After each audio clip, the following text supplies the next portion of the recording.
Oh, dati hindi ganito talaga yung bunga niya mga kaidol. Yan, marami ng mga bunga malalaki oh.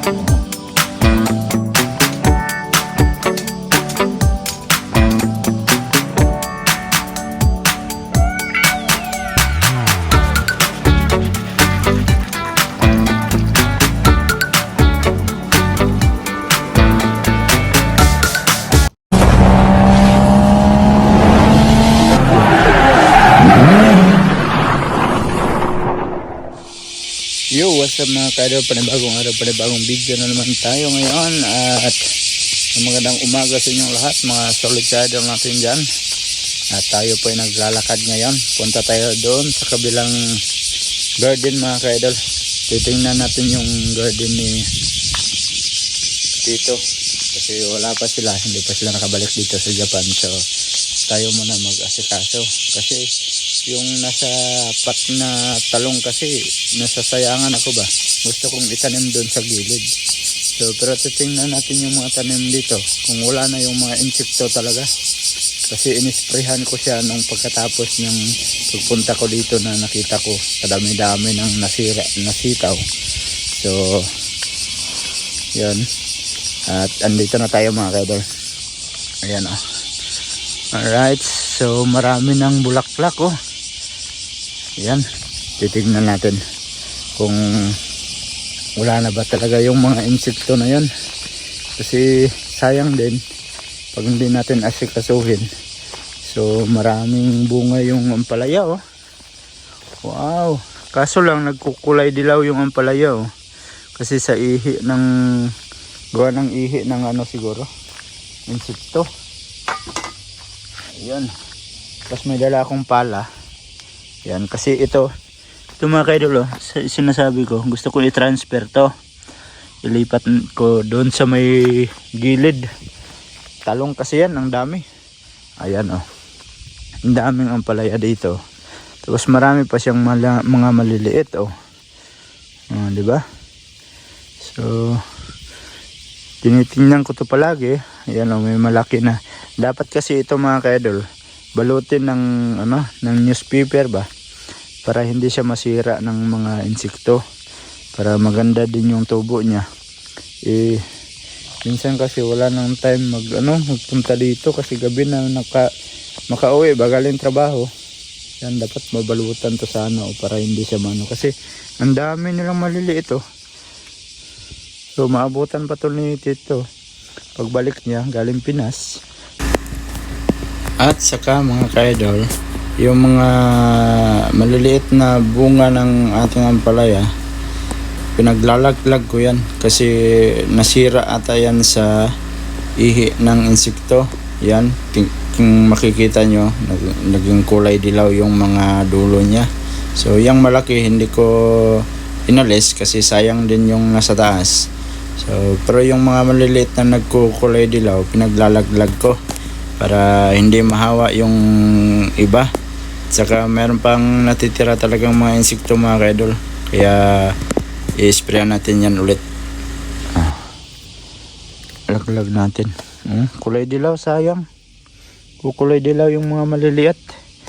Tapos dito tayo sa may dito tayo sa sitaw. Tingnan natin. Ayun. May mga bago na siyang bulaklak oh. Hoy, huwag kang umakyat doon ha. Ayan, di ba? Lumaki na yung bunga niya. Meron ng malaking bunga makikbuha dito.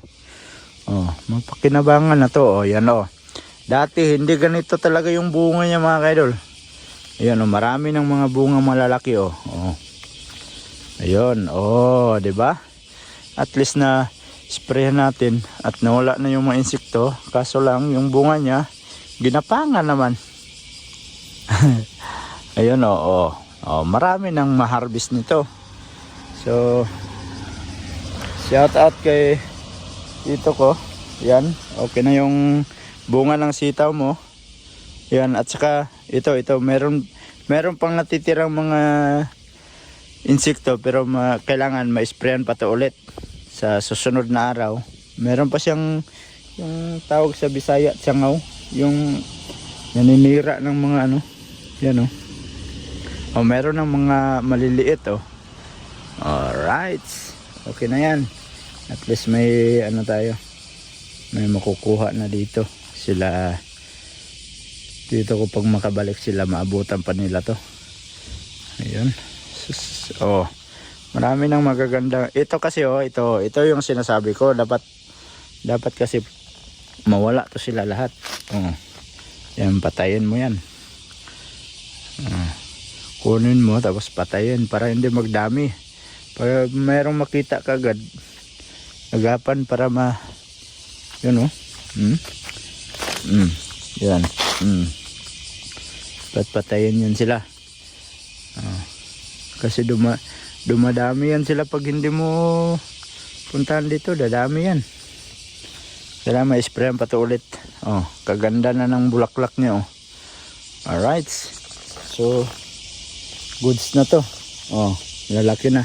Ito yung sinasabi ko na nanira ng mga ano pag maraming ganito kasi yung ihi niya yan oh. Ang ihi niya nito mainit. Yan oh. Marami pa silang natitira pero sa susunod isprayan ko to ulit. Oh, pero at least okay na yan. I-sprayan ko pa yan pag mag-ulan saka ko isprayan kasi pag isprayan mong mainit pero pwede naman to isprayan pag pag gabi para hindi yung bunga niya. Sayang din kasi oh, marami na mga bulaklak oh. Marami na din oh, yan oh. Oh, di ba? Oh, gumaganyan sila kaya mabilis silang dumami kasi yan oh. Patayin natin yan pag makita natin. Alright. Kailangan mong puntahan palagi ito para masilip mo kung mayroon pang mga natitira. At saka maalagaan mo din yung ito.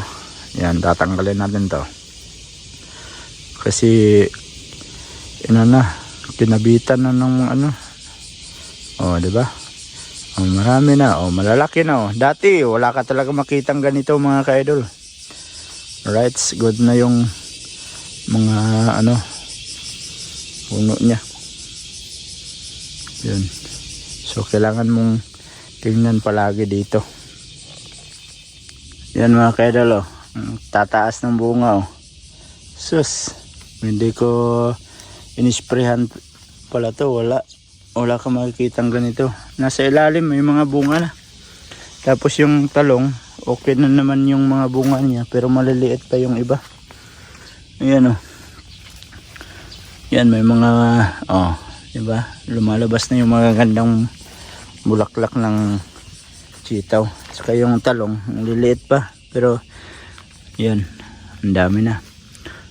Yung iba may mga butas, panglaglag lang siguro yan. So yan, i-try natin ilipat to. Sayang kasi to. Yan. At yan, dito tayo sa gilid. Dito lang sa gilid. Try natin itanim yung talong. Sayang din yun. So umpisa na natin mga ka-idol.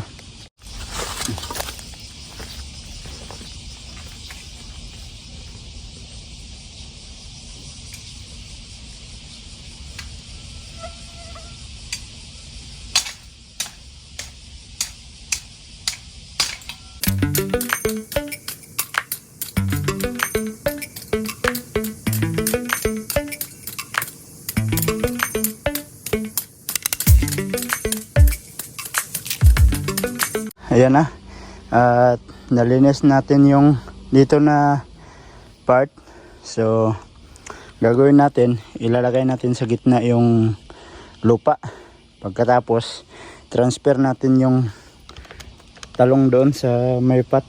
Kasi sayang, kahit mga ilang puno lang mapagtinabangan yung iba. Alright. Tsaka dito may tanim daw dito na kalabasa. At ito lang yung nakita ko, yung iba wala. Sana kaya? Namatay siguro. Ito lang yung nakita ko. Isang piraso. So gawin muna natin yun mga ka-idol.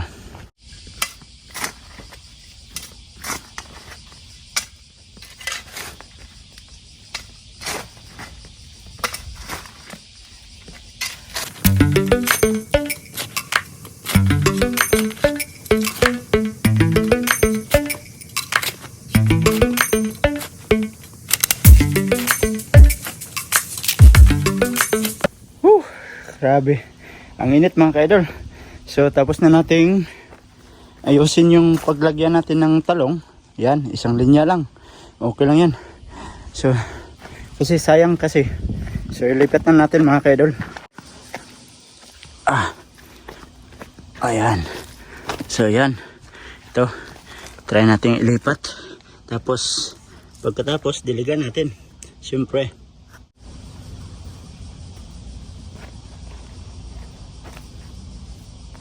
Sana mabuhay sila ano.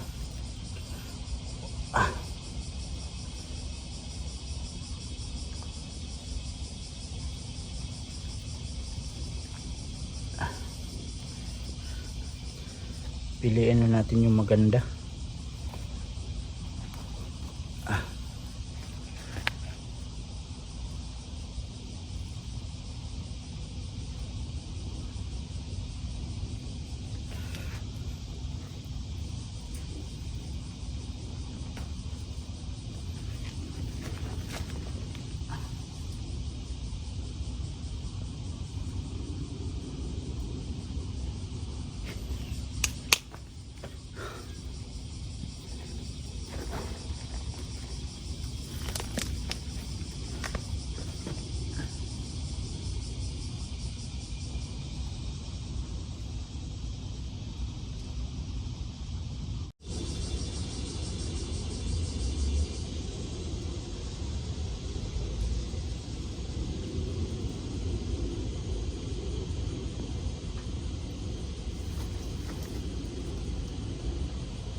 Yan, tapos na. Yan lang yung ating itanim. So didiligan natin yan. Yan, kuha lang tayo ng tubig mga ka-idol. Yan.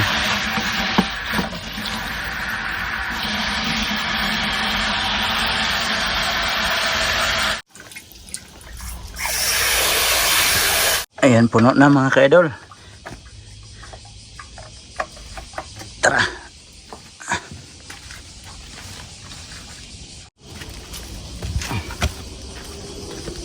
So yun mga ka-idol, dito layo, mahirap kasi malayo-layo din. Tapos dala mo yung isang balde. Pero sige lang, kahit mahirap maghakot ng tubig. Right, andito na tayo. Iyan. Right, didiligan na natin.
Yan mga kaidol, tapos na nating diligan. So mamayang hapon ulitin natin pagdidilig kasi sobrang init. para mabuhay siya talaga. So tara, uwi na tayo kasi alas 10 na. Grabe, tindi na ng init. Grabing pawis ko. Sarap pagpawisan. So uwi na tayo, tara na.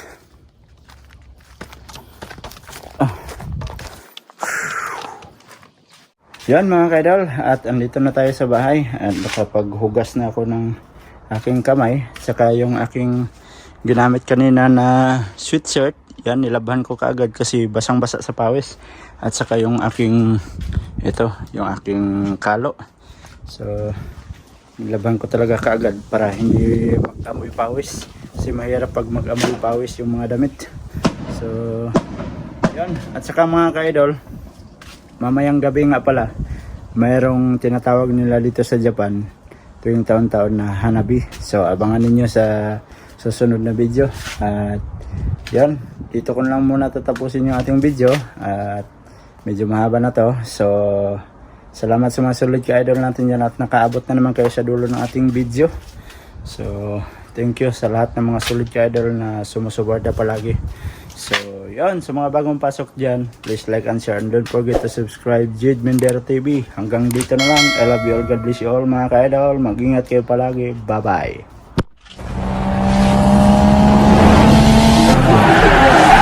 bye.